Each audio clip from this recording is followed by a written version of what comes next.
సౌత్లో కూడా అప్పటికే సుశీలమ్మ పాడుతున్నారు, జానకమ్మ పాడుతున్నారు, సీనియర్ సింగర్స్ అందరూ మీ సహా ఉజ్జీలందరూ they were all in the industry అమ్మ. అవును. ఎలా ఉండేది వాళ్ళతో అనుబంధం? బికాజ్ మీరు ఒక క్లాసికల్ పట్టుతో ఒక వెరీ ఫ్రెష్ డిఫరెంట్ బాణీతో వచ్చారు. అప్పటికే బాంబేలో ఎక్స్పోజర్ అంటే అప్పట్లో చాలా ఒక ఉండేది.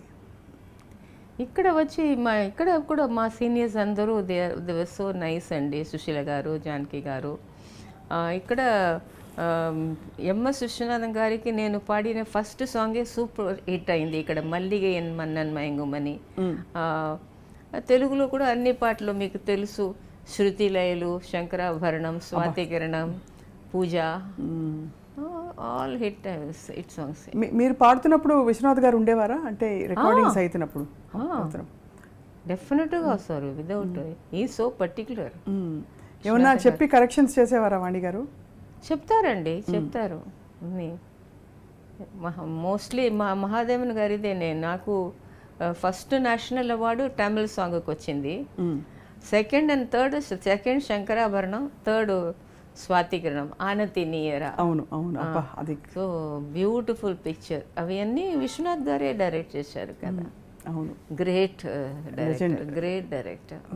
శంకరాభరణం సినిమా పాటలు పాడుతున్నప్పుడు అప్పుడు తులసి గారికి మీ వాయిస్ ఇలా అతికిచ్చినట్టు అబ్బింది. అంటే అంత ఒక చిన్న పిల్లవాడి పాడడం, దానికి ఏమన్నా మీరు ప్రత్యేకంగా గొంతుని కొంచెం ఏ లేదు, ఆ విధంగానే స్వాతికిరణంలో కూడా మాస్టర్ మంజునాథ్ వారు కూడా చిన్న స్మాల్ బాయ్ కదా, వారి కోసం పాడాను.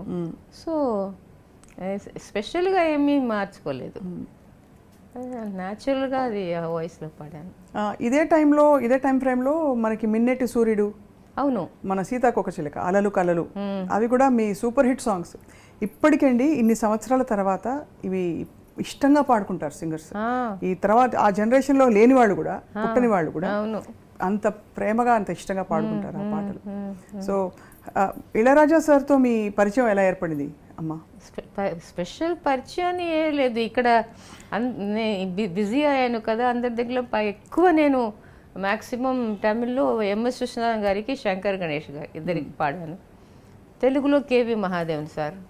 సో ఈ రాజా గారు కూడా పిలిచారు, వారు అది ఘర్షణ కూడా సూపర్ హిట్ అయింది. ఒక బృందావనం అది తమిళ్లో జానకి గారు పాడారు.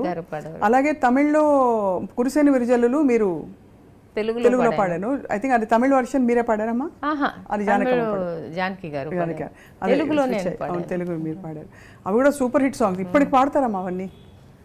పిల్లలు పాడతారు, అన్ని కాంపిటీషన్స్లో పాడతారు, ప్రోగ్రాంలో పాడతారు. ఇదంతా చేసినప్పుడు అమ్మా మీకు ఇంత పాడుతుంటే మీకు రియాజ్కి అసలు అవసరమా? రియాజ్ ఉండేదా మీకు? ఒకసారి చెప్తారు, వెంటనే పికప్ చేసి ఇమ్మీడియట్లీ రికార్డింగ్ రెడీ అవుతాను. నాకు పెద్ద టైం వేస్ట్ అవ్వదు. వెంటనే చెప్పాను కదా, కొంచెం గ్రాస్పింగ్ ఫాస్ట్, ఇమ్మీడియట్లీ నేను గ్రాస్ప్ చేసి వేస్తాను. మీరు ఇండస్ట్రీకి వచ్చే ముందు ఎవరెవరి పాటలు విని మీరు ఆరాధించేవారు మీ మనసులో? అంటే ఐ వాంట్ ఇలా పాడాలి, లేదు ఇంత ఎక్కువగా పాడాలి పాటలని, ఎవరి పాటలు వినేవారు? ఆల్ మై సీనియర్స్ అండి, లతాజీ, ఆశాజీ, సుశీల గారు, జానకి గారు, ఘంటసాల గారు. నేను చిన్నప్పుడు స్కూల్లో, ఆ టైం స్కూల్లో 9th 7th స్టాండర్డ్లో ఆల్ ఇండియా రేడియో ప్రోగ్రాం వెళ్ళాను. నెక్స్ట్ రూమ్లో ఘంటసాల మాస్టర్ రికార్డింగ్ జరుగుతుంది. పిల్లలు అందరూ అక్కడ వెళ్ళి సార్ మా కోసం ఒక పాట పాడతారా అంటే వెంటనే మాకు కోసం పాడారండి. అంత తర్వాత ఇక్కడ మద్రాసు వచ్చి ఫస్ట్ హిందుస్థానీ కాన్సర్ట్ చేసినప్పుడు వారు తాన్పురానే నేను యూజ్ చేశాను. తర్వాత నాకు ఘంటసాల మాస్టర్ అంటే నాకు అడ్మిరేషన్ అండి. ఈవెన్ ఆయన పాటలో కూడా did you find anything very very special అమ్మా? అంటే అందరికీ ఆయన his very voice is different, unique voice. తర్వాత ఎక్స్క్లూసివ్ సాంగ్స్ అండి మాస్టర్ది. మీరు అన్ని బాణీలు పాడుతున్నప్పుడమ్మా మీరు డివోషనల్ మీద కాన్సన్ట్రేట్ చేసిన what actually truly gave you Joy? మీరు ఈ పాట పాడితే I like this kind of a song అనేవి స్వరాలు ఉండాలనా? బికాస్ ఇప్పుడు స్వాతికిరణం పాట అది ఒక స్టాండర్డ్. అది పాడగలిగితే కొంచెం సంగీతం వచ్చినట్టు అని అనుకుంటారు ఇప్పుడు సింగర్స్ అందరూ. అలా వాట్ గేవ్ యూ జాయ్? మిమ్మల్ని ఛాలెంజ్ చేసి పుష్ చేసే పాటలు ఇష్టమా మీకు?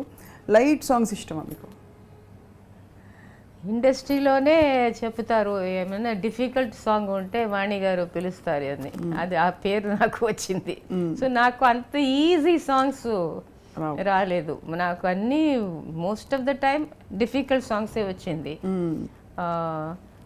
ఒకసారి మహాదేవన్ గారు ఇంటర్వ్యూలో కూడా చెప్పారు, as far as Vani is concern మాకు ఏం రెస్ట్రిక్షన్ లేదు, ఏం కంపోజ్ చేస్తే వారు పాడుతారు అని. అది బిగ్గెస్ట్ కాంప్లిమెంట్. Biggest compliment.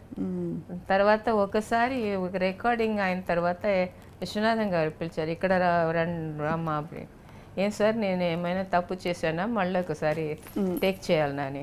ఆహా, నేను 15 days నుంచి ఇంత బ్రెయిన్ ఇది చేసి చేసి చేసి ఈ పాట కంపోజ్ చేశాను, మీరు ఇక్కడ వచ్చి just drinking glass of water ఆ విధంగా మీరు పాడేసి వెళ్ళారే, అదే నేను చెప్పడానికి పిలిచాను. ఎంత పాట మాది? ఏ పాట అది? పత్తిని పెండ్ అని ఒక Tamil song. So they all tell me that difficult songs అంటే వాణి పాడుతుంది.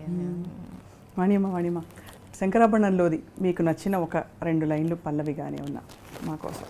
దొరకునా ఇటువంటి సేవ, దొరకునా ఇటువంటి సేవ, నీ పదరాజీవముల చేరు నిర్వాణ సోపాన మధిరోహణము సేయుత్రోవా, దొరకునా ఇటువంటి సేవ, దొరకునా ఇటువంటి సేవ. అద్భుతం అమ్మా. ఈ లాస్ట్లో వేసిన సంగతి ఒరిజినల్ పాటలో లేదు కదా, మీరు తర్వాత వేశారు కదా. ఇది ఎంత బాగుందో ఇది ఇప్పుడు లాస్ట్లో వేసినది. ఇదొకటి. ఇంకా చాలా మీ పాటలు తలుచుకుంటున్నప్పుడు పూజలు సేయ, అది మీది చాలా. పూలు తెచ్చాను నీ గుడి ముందే నిలిచాను, తీయరా తలుపులను రామా, ఈయరా దర్శనము రామా, పూజలు చేయ పూలు తెచ్చాను. So beautiful. అసలు అదే మెత్తటి మెలడీ.